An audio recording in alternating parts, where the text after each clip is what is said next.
Well, good afternoon everyone, and it's a great pleasure and honour to be here on behalf of the Rural Industries Research and Development Corporation to begin the discussion on a future in farming.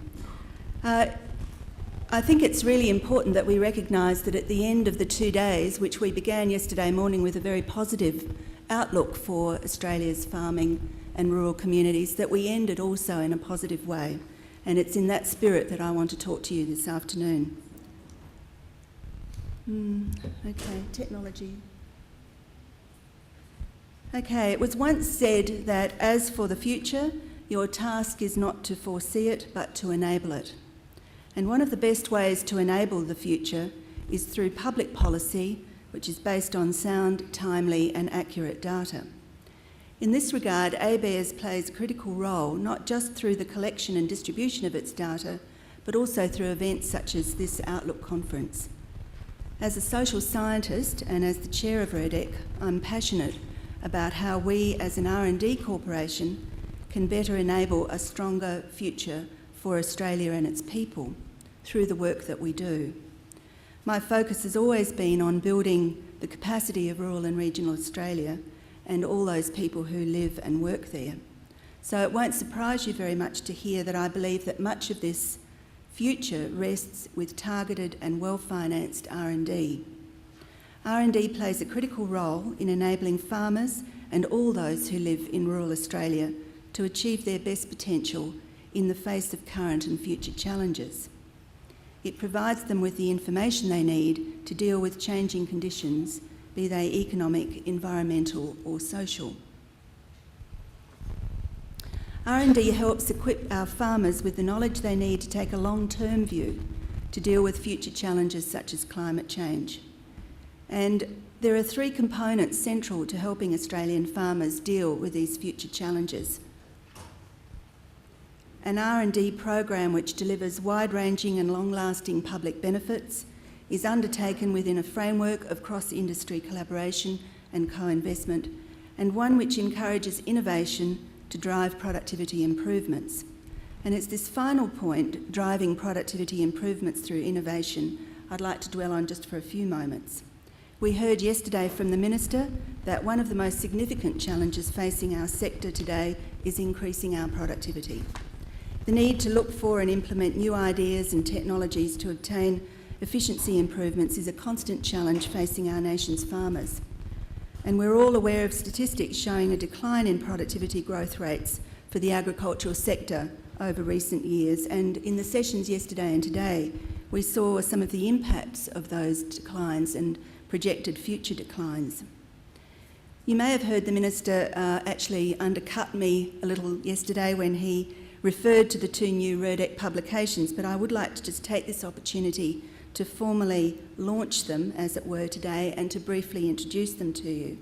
We developed these in collaboration with scientists from ABARES, and the first of the reports, this one here, is designed to help our farmers and policy makers better understand trends, productivity data and the driving forces of productivity. We use the word a lot, and it's really important that we all appreciate and understand what we mean when we use it. REDEC believes that this publication will become a useful tool to a variety of interested people to understand the wealth of information government produces about productivity. The second report, this one, describes innovation in Australian agriculture in relation to increasing understanding and awareness of the drivers of productivity growth. Increasing agricultural productivity is essential to the ongoing viability of the sector, but when it comes to understanding just how these estimates are actually defined, measured and calculated, we believe there have been some knowledge gaps across the industry, and we're confident that these 2 reports will help fill this void. And so with this knowledge, this enabling, our farmers will be in a better position to increase their own productivity, which is vital to improving our international competitiveness, meeting growing demand from overseas and improving the viability of the sector as a whole. Now, I understand that there are still some flyers about the brochures downstairs, just next door here, but if you're interested, you can find them on the REDEC website, or you can leave me with your card and I'll arrange to have them sent to you. So this afternoon, as we set our sights firmly on the horizon and we are discussing the future of farming, from the perspective of RERDEC, which was established to provide our rural industries with the knowledge and the need to become more profitable, dynamic and sustainable, it's a great discussion to be involved in, and I look forward to sharing it with you. Thank you.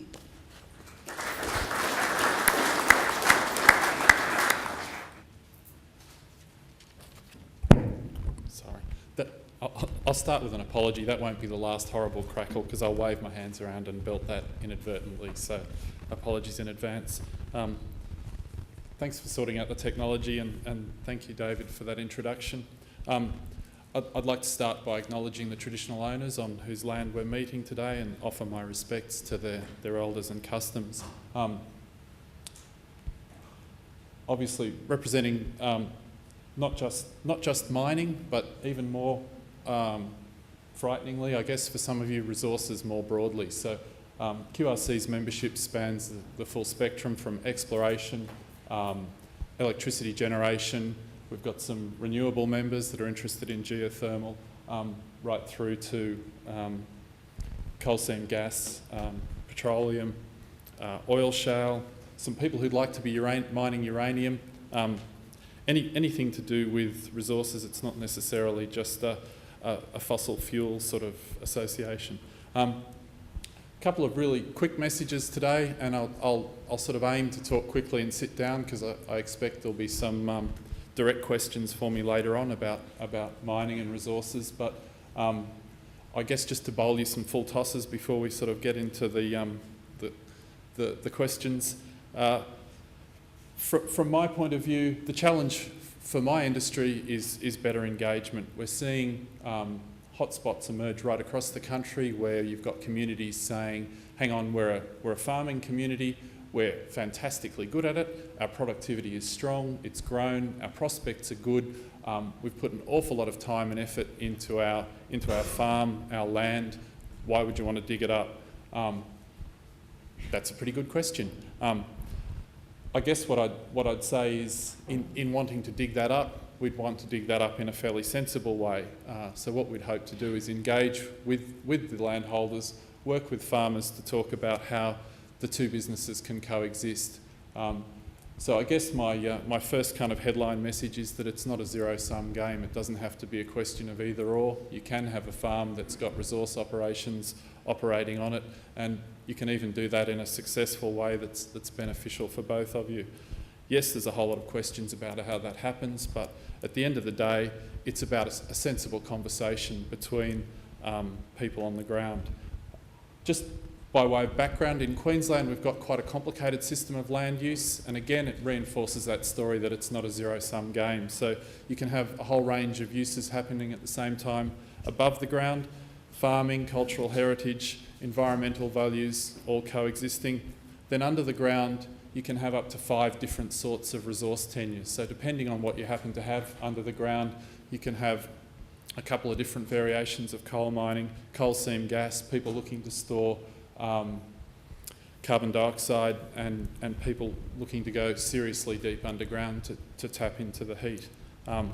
So within that complicated framework, already there are multiple uses being made of the land.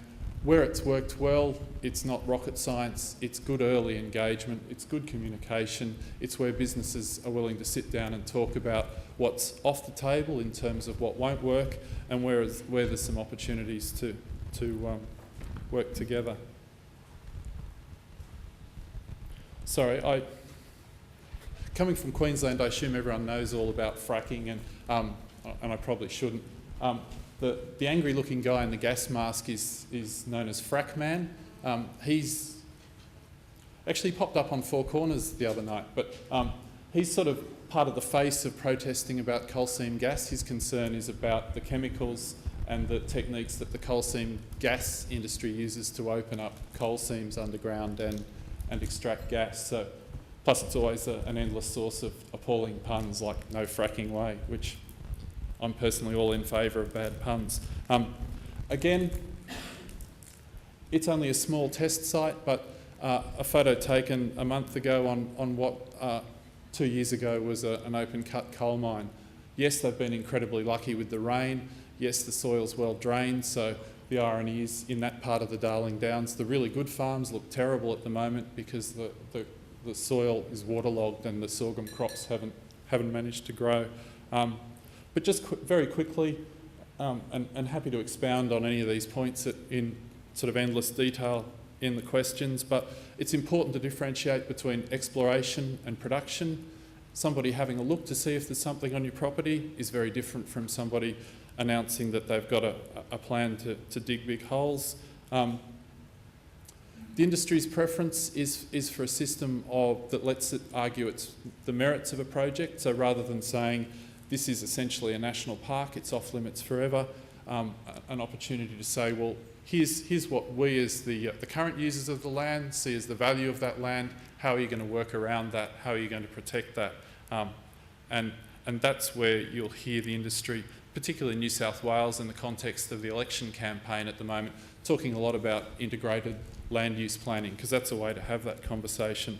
And then finally, the challenge is really ultimately to maximise those values across a whole range of spectrums. So it's not just an economic argument about there's $1 billion worth of coal there. There's some more complicated dimensions to the conversation about social values, cultural values, and conservation values. And I'll sit down before I get dinged off. Thank you.